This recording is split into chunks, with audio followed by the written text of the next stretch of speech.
Голоса чувашских художниц услышали в Махачкале и сочли рассказ о женском пленэре достойным первого места Всероссийского фестиваля национального вещания «Голос Евразии-2023».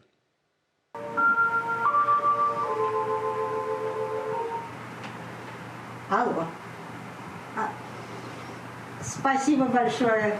Неожиданно так получилось. Спасибо огромное. Корреспондент службы радиовещания ГТРК Чувашии Альбина Фомина в эти дни отвечает на звонки с поздравлениями от знакомых и близких. А мелодию, которую на сотовом телефоне узнали, позывные Чувашского радио. Именно в его эфире вышла программа журналиста «Женский пленэр», получившая первое место конкурса «Голос Евразии». И я рассказывала про женский пленэр.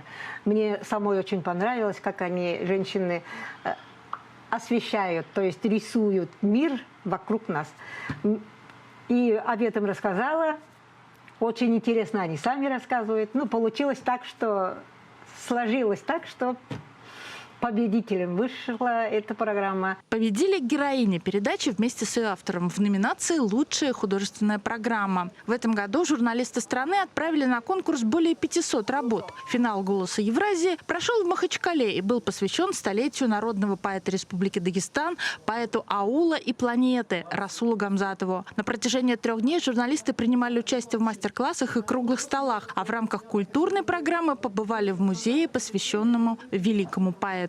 Я вот просто для себя как-то так задумался, сделал вывод, что нет, в принципе, ни одного человека, по крайней мере, старшего поколения, кто не знал Расула Гамзатова. И его произведения помогали и помогают сохранять культуру и язык. А у нас, собственно, наш фестиваль «Голос Евразии» и посвящен программам, создаваемым в первую очередь на национальных языках.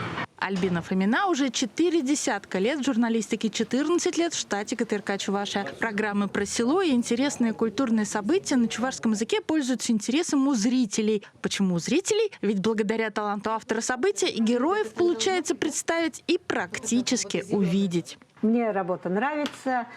Тут немножко отличается от телевидения. Тут словами нужно образно все рассказать о человеке, о событиях.